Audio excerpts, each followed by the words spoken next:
Hey everybody, it's Kevin and Marina. So excited to be with you today. Marina has been so good to join me to talk about some really exciting stuff happening in her world of herbalism. If you haven't heard of herbalism and you don't know where to start, you don't really know where to go with it in general, you've been exposed mainly to, westernized medicine and what the FDA has kind of pushed down the pipeline. Marina's got something really exciting happening tomorrow with a webinar that I'll have her tell you more about, really looking at her exact same journey, her exact same questions, those patients coming to her and wanting more, wanting to recognize that right now in healthcare, one thing that I've been reading in lots of articles is seeing kind of the disconnect between patient populations and the healthcare system. We're seeing vaccine numbers drop dramatically. We're seeing utilization of healthcare really shift and change. And so right now we have folks that are looking for something not necessarily different, but something that feels more all encompassing, something that feels more connecting. And I think saying that, I want to connect you guys with Marina and get to hear a little bit more about what's going on. Hey, Marina. Hey, Kevin, thanks so much for having me. And before we get to any discussions, I want to definitely make an announcement about my webinar before I forget and get sidetracked, as we always do, because we can talk for hours. We were just chatting about this before.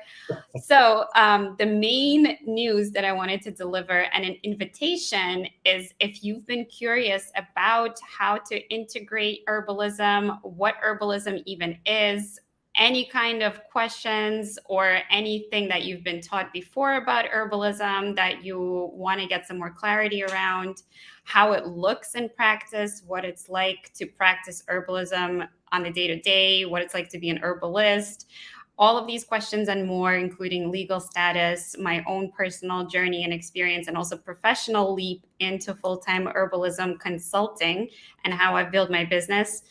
I'll be talking about all of this and more tomorrow at 8 p.m. Eastern on a live webinar that I'm co-hosting with Dr. Blair Thielemeyer.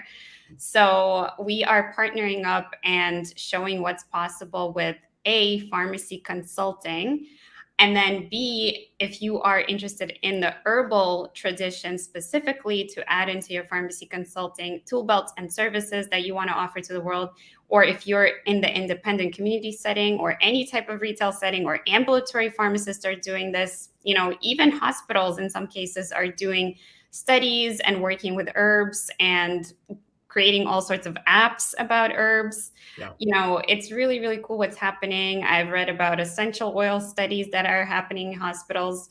So everything that we've kind of been taught to stay away from is slowly getting reinvigorated because honestly, we're running out of options, when it comes to antibiotic stewardship, when it comes to all the resistance, all the chronic health conditions that people are just coming back to the emergency care every single time, there's a flare up, we're not getting symptoms under control. And our only solution is like specialty injectable drugs, which, as we know, have side effects, on top of side effects and are so, so costly. So herbalism is, this kind of, I would say, has always been around, right? But for some reason, and I mean, I have my opinions, but it's been kind of denounced as not to be trusted. It's not, verifiable. It's not evidence-based. And so I'm here to show you that, yes, there is tradition, there is evidence behind it, there is science behind it as well. And so we can merge tradition and history and studying what worked historically and what's good for us historically as a type of evidence as well. And also marry it to the current scientific, practices and experiments and studies that are all out there and kind of see what is possible, right? By merging the science, by merging the tradition. And so I stepped out into my journey from pharmacy, traditional dispensing role into incorporating things like lifestyle medicine, nutrition, health coaching, functional nutrition. Then I studied functional medicine. I'm also practicing as a functional medicine pharmacist. But herbalism is, has stood the test of time. It's been around. And even though it's backed up by science currently, it doesn't really need science to understand that it works. And I've personally tried it, and I've personally recommended it to family and friends who now all come to me. It took a while to get, that reputation built up, but now people are finally experiencing for themselves what's possible. And I'm not saying it's the only thing and that you need to do is herbalism and you'll get healed. I'm saying it's one of the options. And you know what? It's not even about the herbs. Healing is so multidimensional. The herbs are just one piece of the puzzle that may speak to some people and is a tool for you to care for yourself and to get your sovereignty and autonomy back, which is why I'm so passionate about it. But there's more than one way to heal. And if you are interested in adding this modality, which I think is super important, because after all, we do have to eat mostly plants. And the study of plants is what herbalism is all about. And then also reciprocating with the relationship that we currently have with the earth, and, hopefully giving back, because we've been taking a lot. So this is what it's all about. And people are, I think, starting to be ready for it. Practitioners are ready for it. So I want to talk to you about what I've done in my journey so that you can save the hustle and the headache, of making all these mistakes and all these things that happen along my way. So what I want to do for you is just show you all the answers to the questions that I get the most about herbalism, including legal questions, including safety and efficacy, and kind of show you where it can fit in, where there could be a space for it, and how we as professionals can provide services incorporating lifestyle, incorporating herbalism, because this is the foundation of health. And so without the foundation, no drug in the world is going to work, even if it's an expensive top tier specialty drug. I love it, Marina. I love your passion about the space. I can even sense you pulling yourself back a little bit when you're talking about how I'm able to do herbalism, because you're so excited about it. And I think that legitimacy, that sincerity comes from a very deep place for you that I'm really excited for people to understand tomorrow night, and hear about that, because the genesis story of why a provider or why a healer practices and does what they do is something that I think really can connect dots for other individuals on. Here's been my thinking for a very long period of time. I've not thought in any different ways, even though my patients have asked me questions that have made me uncomfortable, or they've pulled me away from something that I feel like I have any knowledge of. And so I try to steer the conversation back toward, here's Western medicine, here's the algorithm, here's what I know. And so it's a really sensitive place for a lot of practitioners to go, I'm uncomfortable and I feel underprepared to be able to give any legitimate offering here. And I've personally devalued it in my mind, because all I've heard throughout all my training is this is alternative medication, which Marina and I've talked about several times how much I hate the word alternative. When we utilize that, it is a diminishing word that should never be utilized. But something that's not diminishing, something that's elevating. I wanted to hear about, Marina, from your perspective. And maybe you're talking about a little bit tomorrow night, so you don't have to give us the full story. But I know some of your inspiration for going toward that, and some cultural inspiration that you and I have talked about together. Who was your inspiration, and who has been your inspiration to keep pushing, inside of the space? Do you have people that you went, they know what they're talking about, or there's something about them that is just different and I want more of that? Yeah, absolutely. So I don't know that it's one specific person. I definitely know a lot of it is motivated by my personal healing journey, which kind of went hand in hand with me wanting to learn these quote unquote alternative strategies, because I've personally been burned by going and trusting the Western modalities.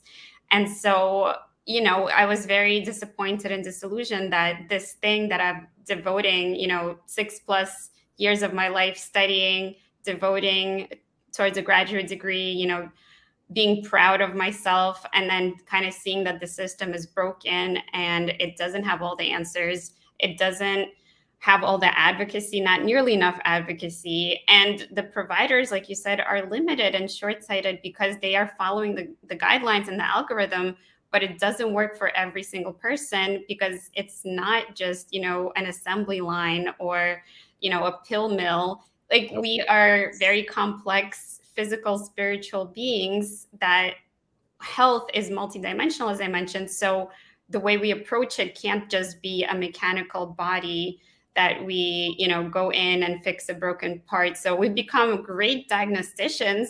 We can go in there and find out like little disconnects and, things that are wrong in the system. But our solutions for it are so limited because we are going in and giving a substance that is just literally what we've been saying. It's a band-aid, it's a crutch. And the reason is because your body is intelligent. So your body's going to get used to that band-aid. Your body's going to just you underestimate that. go back, because your body wants you to pay attention to this disbalance. And we need to provide the body tools and precursors for the body to balance itself out, which is what herbalism is all about.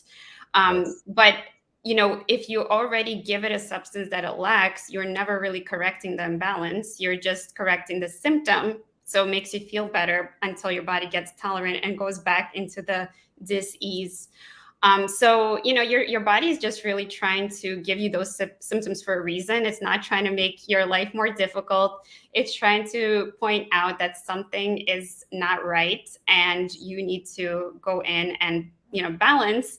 But right now, we just want a quick fix. Everybody's like on this whirlwind, fast-paced life. They want to, go to their job and they want to meet their goals. And there's a lot that people feel like they have to do on a daily basis. And self-care is not one of them, even though it's like the most important thing that you could do. And, I've heard people talk about radical self-care. It's an act of like defiance that if you can be self-sustainably healthy and not depend on like the systems that we have in place, that's really, the ultimate expression of freedom. And that's what our country is supposed to be all about, right? So that's what I value. That's one of the things that I value. And I think what I respect and admire and why I keep walking this path to answer that first question is because I see other people doing it. I see people speaking their truths. I see, people like you, Kevin, and Sean, like trying to change the system, speaking and not holding back. One of my early mentors is Christina Fontana. And, she's been on this entrepreneurial path and showing the rest of us that, okay, if it's possible for her, if she's speaking her message, despite all the odds. And, I understand there's people that love people in the limelight, and then there's people that talk trash about them, right? So it's like, you're still going to go out there and say your truth because it's important enough to you and not to the haters, right? So despite, people not being ready to hear or going in their own journey and lack of support, it's still important enough to get your skin in the game and talk about the things that are profound and meaningful and actually have you, follow a mission and a service-oriented mission at that on this planet. Yeah, I think we find so many ways in life to avoid focusing on what really matters, right? I mean, there's always distraction in one way, shape, or form in general. And I think that interestingly, as practitioners, as you're kind of laying out there, for me, there were moments where I was able to connect with individuals that didn't allow that to happen. And they were just different. Like they walked different, they thought different, they were slower in the way they went about life. And there's a real respect level for those individuals, if they're clinicians or not. Because of the way that they really recognize moments and how special they can be. And I think herbalism in general, like what you're trying to allow the rest of the healthcare world to peer into, to gain from, to benefit their patients with, is really a moment of pause. Like, let's think about what we're doing, for a second. Let's think about what we're putting our bodies through or what our bodies are trying to tell us. I know that, Marina, we might have talked about this, but a lot of Eastern practitioners, talking to a young man the other day, Sean Casey, and I love Christina Fontana, by the way. But Sean and I were having a conversation, and he said that one of his athletes was, I think he was over in China. He'll have to correct me. But anyway, he went and saw multiple practitioners. The first question out of their mouths was nothing to do with what is your blood pressure, what is your height, what is your weight. It was all, what is your breathing routine? And I love that because we talk about inflammatory factors and all the inflammation in society and utilizing all of these, high density, highly preserved foods, that we're consuming. but we don't focus and recognize like the importance of giving our bodies what we need to be successful and avoiding some of the things that add on stressors. And so I think there's some real beauty in the, redefining of what it is to be healthy, and that doesn't mean going to the doctor, taking all of your pills appropriately, like living down this, as you mentioned, kind of factory line kind of lifestyle. So for you, when it came to, those personal moments that kind of shifted you over and kind of getting back to the webinar that you're having tomorrow night, when we're looking at practitioners, and you already said it, ambulatory, like when I was in the ambulatory setting, the clinic setting in general, especially being Native American, working with Native American folks, like going and sweating and going and picking herbs, like, and going and doing so many other things that are related to culture that matter just as much to someone's health as any of the Western medicine being pumped on top of the folks that I was working with. And I really respected and got to know, like, if I want to connect with these individuals, if I want to make sure that I'm making a difference even amongst my own culture, I have to be able to recognize tradition and things that have happened before, because we can call it placebo, we can call it anecdotal, we can call it whatever we want to try to mirror it in or smoke and mirror it in, but it matters. And that's the one thing that I feel like we often push to the side, like, magically we're going to be able to use our paternalistic skills and be able to tell people all the things that are going to fix their problems, and then they're going to go home and listen to us, because they're not. Right? I mean, people have their own minds, their own level of autonomy.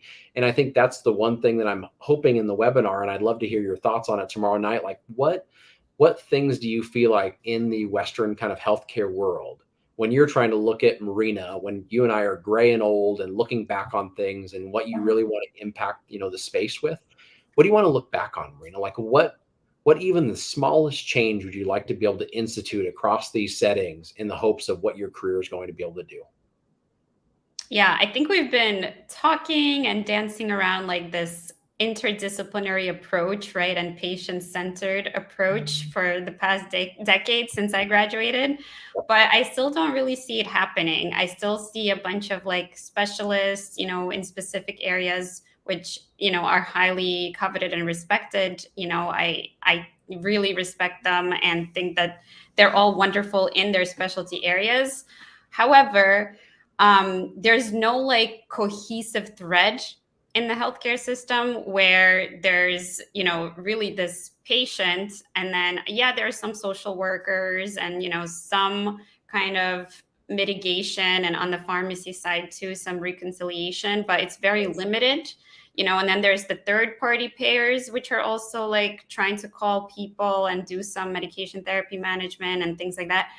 But what I want to see is this whole mind, body, spirit, multifaceted, and not just like, oh, here's mental health and it's completely different, right? No, like everybody needs some help in mental health, or at least in your mindset, right? There's no such thing as like normal in anything. It's always a range.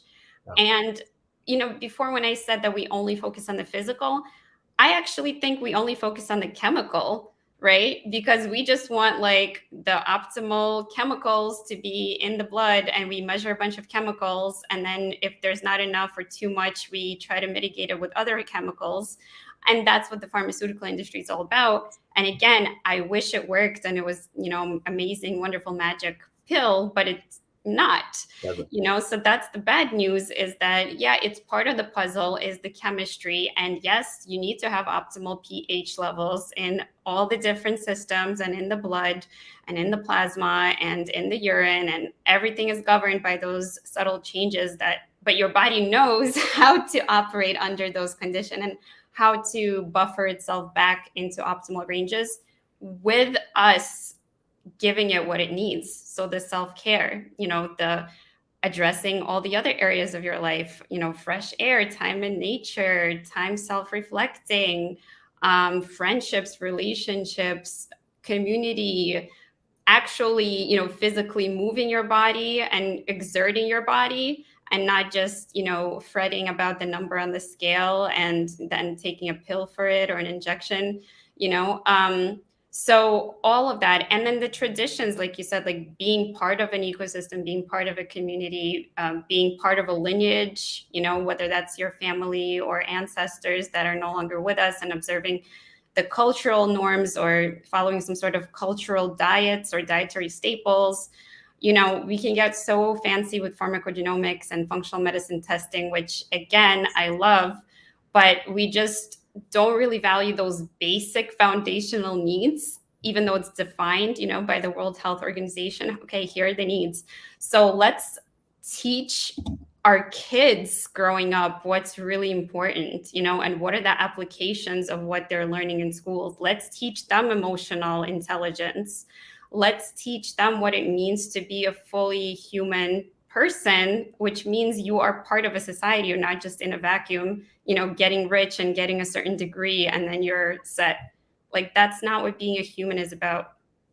Yeah, that interconnectivity, that like holistic medicine approach that we just hear like pumped out into the airwaves in the, what do they call it, the sounding board, that everybody's saying the exact same thing and nothing's really changing. You really hit it in the end there. What I really hope we're able to do is change things for the next generation. Both Marina and I have both, 2 children, same kind of age bracket.